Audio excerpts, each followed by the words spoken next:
Emma, kanina ka pa ba nandyan? Yung tanong ko yung sagutin mo. Ayaw mo sa magiging anak ko? Emma, I'm sorry pero tingin ko mali ka ng pagkakaintindi dun sa narinig mo eh. I was not talking about you or dun sa magiging anak mo. May problema kasi sa opisina yung kliyente. Eh, medyo malaki yung na-invest niya eh. Kaya, ayun, kung ayaw niya sa akin, ayoko rin sa kanya. Hindi ko alam kung anong pinag-uusapan mo. Pero nararamdaman ko rin na parang wala ka rin panahon para sa bata. I'm sorry, Emma. I'm really sorry. Sorry din kung I'm not at my best lately. Pero sana naman, unawain mo naman ako. Busy lang talaga sa opisina. Ha? Emma, mahal kita. At mahal ko rin yung magiging anak mo. Anak natin. Promise, babawi ako, ha?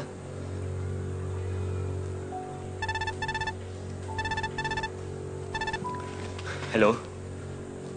Anong balita? Sigurado ka ba dyan? Sige, salamat. Tumawag yung informant ko.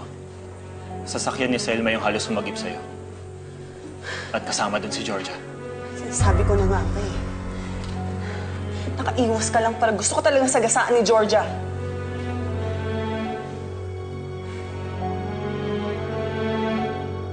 Ayan, kesa sa in-order ko sa'yo noon. Diba? Baba na natin para ma-check na natin kung okay. In fairness ha, mukha siyang totoo. Saka mukhang natural. Yung tigas saka yung lambot, parang totoong tiyan. O, diba? Para kahit hawakan yan, iisipin nila, totoo. Malay ba nilang spring at foam lang ang anak mo? O baka si room na yan.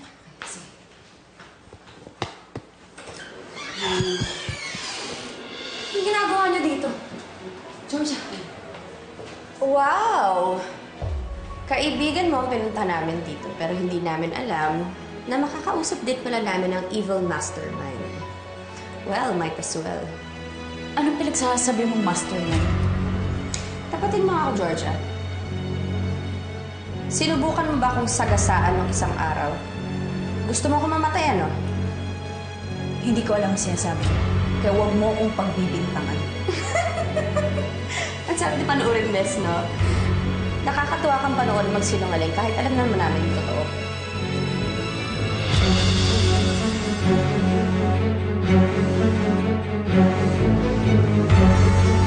Georgia, alam na namin na kayo yon. Gamit niyo yung kotse ni Selma nung harabasin niyo yung kaibigan ko. Huwag na nga kayo mag-deny. Ikaw pa nga nagdadrive, di ba? Nasa police records yun. Flor, wala kaming balak sagasaan ng kaibigan mo. Malay mo na yung pakalat-kalat ka sa daan, Emma. Nawalan ng brakes yung kotse ko kaya hindi kami nakaiwas. Kami na nga itong na-aksidente, bumangga kami sa poste tapos pagbibintangan niyo kami. Alam mo yan ang hirap sa'yo kasi, Eme. Sa amin lahat ang sisi mo. Try mo kaya sa sarili mo. Kasi pwede naman nakaharang ka sa daan, kaya muntik ka na mahagip. But knowing you two, pwede rin sinadya niyo yon at nakaiwas lang ako. Pwede ba, Emma, tantanan nyo na kami? Inaakal ba namin kayo, ha? Wala naman kami ginagawang masama, ah. Talaga bang magagaguhan lang tayo dito? Ikaw, na ang hobby sumulpot at guluhin ang buhay ko? You really want me to believe you? Pwede ba? Maging peaceful ka na lang. Maging masaya ka na rin. Buntis ka na naman kay Rom, di ba? At buntis na rin ako, kaya tantanan mo na ako. Oo nga naman, Georgia. Ang mabuti pa sa'yo, nagsistay sa bahay, nagsusulsi, hindi yung nandun ka sa kotse na walang brakes. Alam mo, buti na nga lang walang masamang nangyari sa'yo at sa baby mo, sa aksidenteng yun. Pero kung nawalan ka, itatapon ka ni Rom sa kangkungan. Dakdak ka ng dakdak. Alam mo, ayoko lumalabas sa bibig mo, ah. Hoy! Bumalik ka dito! Akala Yes. hindi ka po papatulan. Hayaan mo na. Buntis pa rin yan. Pasalamat kang mabait tong kaibigan ko. Dahil kung hindi, baka natamaan ka na ng sampal kung walang brakes!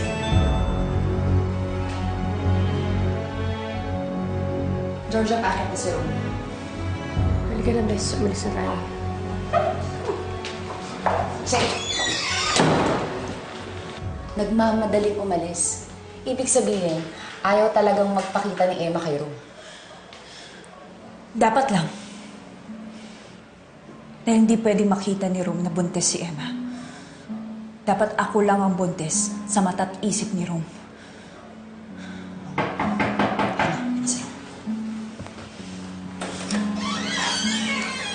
Nasaan mo? Georgia, ready ka na? Oo. Ready na ako. Nga pala, Georgia, meron ka daw mga kaibigan dito. Dalawang babae na dumating, sabi ng guard. Andito pa ba sila? Ay, hindi. Nakaalis na sila kanina pa. Okay, okay tayo. Tara na. Sige. Bakit ka ganyan makatingin sa tiyan ko? Wala, natuwa lang ako. Okay. Tara. Sige.